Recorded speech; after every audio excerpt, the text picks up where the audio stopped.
లక్షల ఎకరాలు వ్యవసాయం చేస్తారు. ఇక్కడ కాటను, మేజు, అదే మరి మేజర్ క్రాప్స్ ఉంటాయి.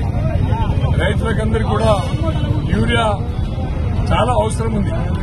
ఇలా ఒక 1000 రూపాయలు పెట్టా కూడా కూలీ దొరకలేడు. ఆ సమయంలో పిల్లల్ని స్కూల్ పంపకుండా పిల్లల్ని తీసుకొని భార్య పిల్లలు కుటుంబం అంతా కూడా రోడ్డు మీద వచ్చి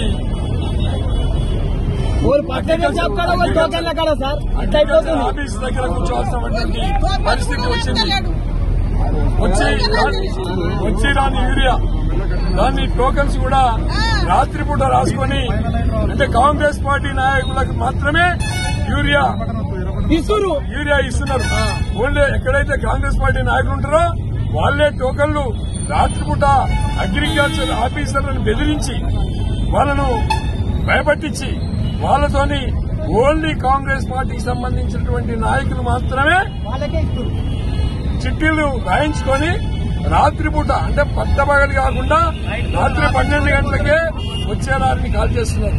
కాబట్టి మా డిమాండ్ ఏంటంటే కేసీఆర్ గారు ఈ ప్రాంతం, మా డిమాండ్ ఏంటంటే రైతులకందరూ కూడా సరిపడేంత యూరియా ఇవ్వాలి. కేసీఆర్ గారు 10 సంవత్సరాలు అధికారంలో ఉంటే ఏ రోజు కూడా యూరియా కోసం మేము రైతులు రోడ్లు ఎక్కడే గ్రామాలకు ఈఎస్ఎస్ సెంటర్లను పెట్టించి అక్కడికే లారీల కొద్ది యూరియాను పంపించి రైతులకు సరిపడే యూరియా ఇంటి వద్దనే యూరియా గాని, డీఏపీ గాని, విత్తనాలు గాని నకిలీ లేకుండా సరిపడేంత యూరియా గ్రామాలలో సప్లై చేసినాం. ఇలా కాంగ్రెస్ పార్టీకి ఒక ఐడియా లేదు, ఒక ఆలోచన లేదు.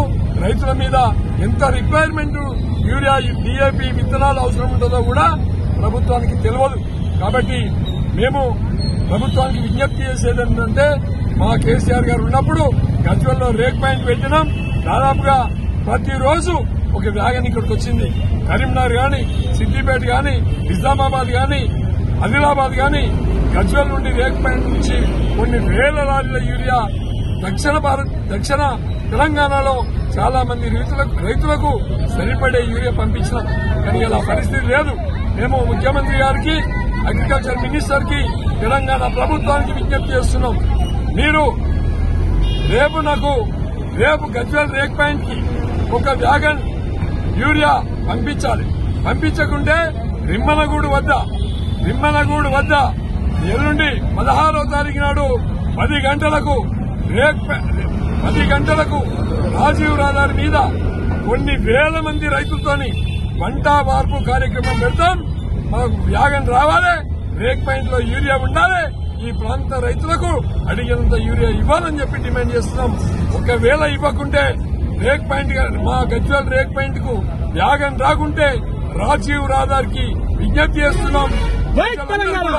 రైతుల కోసం ప్రాణాలైనా ఇస్తాం. రైతుల కోసం జైల్లో పోవడానికి సిద్దంగా ఉన్నాం. రైతుల కోసం కేసులు పెట్టే భయపడే పరిస్థితి లేదని చెప్పి సందర్భంగా హెచ్చరిస్తున్నాం.